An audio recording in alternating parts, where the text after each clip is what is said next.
Hi, my name is Bobis. I am a student from BSIE 11 and I am now ready to answer the questions that are given to us. For the first question, among the philosophies discussed, which one struck you the most? Explain why. What is the impact of that philosophy to you? Self-identity is one of the main themes of philosophy throughout its history. Kaya nang sa lahat ng philosophers na na-discuss natin, puro ang concept ay tungkol sa self or sa sarili. In general, self-identity is a term that means thoughts or feelings with which you distinguish you from the others, and we use the term in ordinary conversation without a solid concept of self-identity. However, arguing about self-identity philosophically, there arise many questions like whether there is any essence of yourself, whether you are the same person as you when you were a baby, or whether memory or experience makes you, and what is self-identity. Ayun yung mga tanong na pwede nating maisip all throughout the discussion ng philosophies ng iba't ibang philosophers. Among all the philosophers na na-discuss, from Aristotle to Maurice Merleau-Ponty, the one philosophy na tumatak sa akin ay yung kay Paul Churchland and the theory na eliminative materialism na related sa kanyang philosophy. According to him kasi, the physical brain and not the imaginary mind that gives us our sense of self. Meaning, yung mismong utak natin, yung nahahawakan ng utak natin ang nagbibigay sa isang tao ng kanyang sense of self. He believes that everything is just physical things and purely physical things. His philosophy is actually similar to René Descartes that states that when we examine ourselves deeply, we will know about ourselves, and Plato's the self should have the body and the soul. I also believe to what he believes in, that the self is the brain. We always use our senses to feel real situations like bakit nga ba tayo nakakaramdam? Di ba because of the brain?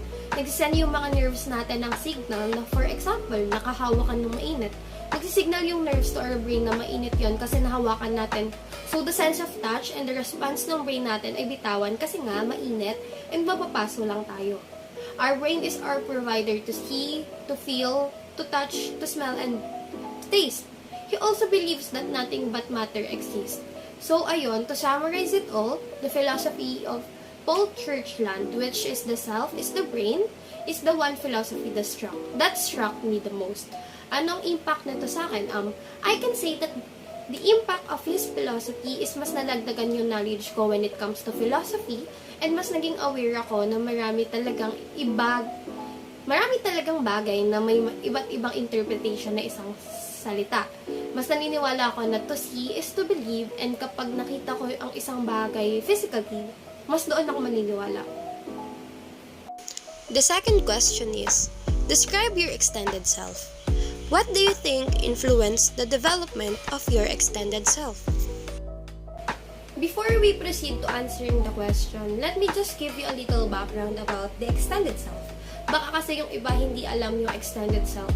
When we say extended self, it refers to the definition of self created by external objects with which one surrounds oneself. Kumbaga, ito yung bagay na related sa atin, sa personality ng isang tao or material thing na meron siya. For example, sa isang family, ang extended ng isang family ay yung bahay nila. There are 4 levels of extended self. The first level is the individual, and for that, the personal possession or yung mga bagay na mayroon ng isang tao, that's the extended self. Like me, mayroon akong cellphone, so that's an example of extended self. For family naman, their residence and furnishing. For community level, the neighborhood or town one is from, and lastly, the group level. It is the social groups. Now that you have an idea of what extended self is, I will now proceed in answering the question. Ano nga ba at paano ko iti-describe ang extended self ko? Siyempre, marami akong bagay na pagmamayari, pero ang ibibigay ko ay ang aking cellphone at mga damit ko bilang aking extended self na example. Masasabi kong extended self ko ang aking cellphone because to be honest, baka mabaliw ako kapag wala akong cellphone. I can do anything with my phone. Take a picture, read books, use the internet, anything. it became part of my extended self because I use it every day. The way I dress, that is the way I express myself. The social media is the one who influenced me the most on the development of my extended self. Facebook, Instagram, Twitter, celebrities, and other social media accounts na meron tayo. Or applications rather. Trend na magbabago-bago. Kung ano ang uso, makikisabay, ganyan kasi ang nature ng isang tao. Kapag sikat, bibili kahit hindi masyadong kailangan. Kaya nga, there are influencers in every social media platform. Mga nambubudol ng iba't ibang products na ine-endorse ng internet. That is all for my extended self. Hope you learned something about what I said. For the third question, discuss your spiritual self. Are you contented with the spiritual self that you have right now? This quote states that the beauty comes from the inner feelings or spiritual self that create a life that feels good on the inside and not just one that looks good on the outside. At a deeper level, more fundamental level, we are who we are as our spiritual selves. It helps us gain a deep understanding of who we really are, where we've done, or where we've been, where we're going, and how we're going to live our lives. A system of values that encourages a more mindful way of living is included in contemporary definitions of spirituality along with spiritual beliefs. Instead of being blunt, these ideals are frequently subtle. For some individuals, religion and active participation in it are the main components of spirituality. Though through their family, friends, school, or religion, anyone can develop spirituality. Everything is linked with us in part because we are capable of loving others and our neighbors. When we do kind deeds for others, we feel satisfied kasi syempre nakatulong tayo sa ibang tao. I always feel good as though I am doing a good deed for the Almighty God rather than for myself whenever I perform one. We believe that death is inevitable, hindi natin siya pwedeng iwasan, and that there is life after death. That's the what we call reincarnation. So we go about our daily lives and perform our essential activities. Our pursuit of spirituality also has its origins in our need for fulfillment in life and peace. We discover how to be happy in spite of setbacks and disappointments. And yes, I am definitely contented with the spiritual self that I have right now. Happy ako kung ano yung lagay ng spiritual self ko ngayon. For the fourth question, have you found the purpose of your life? What is the purpose of your life? Having a purpose in life is one of the fundamental factors of happiness. Without it, you'll live your life less focused, less efficient, and you'll often feel restless and stressed because you don't feel things that is aligned to you. No, there are a lot of commonly known purposes in life like being successful, helping other people, being happy. Pero para sa'yo, ano nga ba talaga ang purpose ng sarili mo? For me kasi, I feel like the purpose of my life is to explore things that are new to me. Whether it will make me sad or happy in the end, at least I take a risk to do things to step out of my comfort zone. I want to live my life to the fullest. Pushing ourselves out of our comfort zone makes us challenge ourselves while helping us grow and taking new risks. Being somewhat uncomfortable for a moment can force us to achieve goals we never thought we would. Finding something new that's not easy for us can be challenging, but the rewards will surely be worth it at the end. Once we start stepping out and achieving new goals, we will realize that the comfort zone isn't so comfortable at all, after all. Nevertheless, always remind yourself that it is okay to take a break and step out of your safe zone.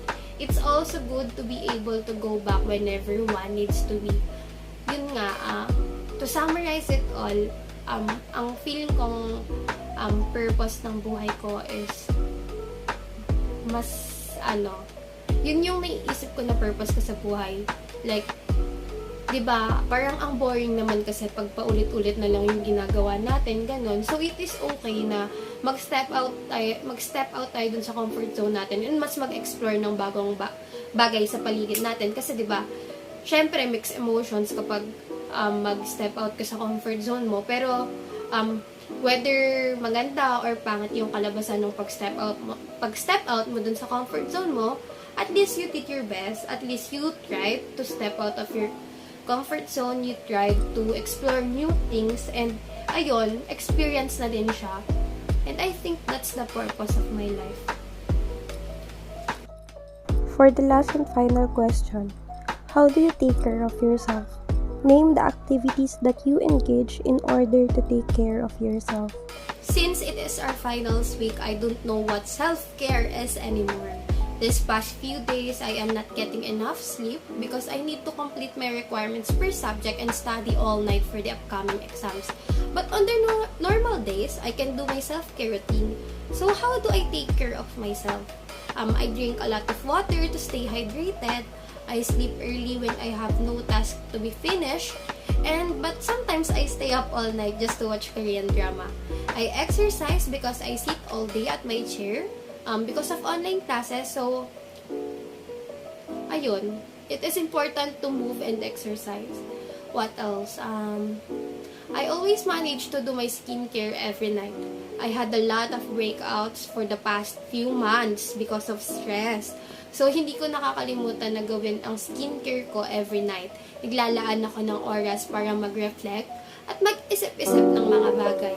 I practice good hygiene to make myself feel fresh and comfortable. Like, before me mag-sleep, nag-half bath ako, ganun.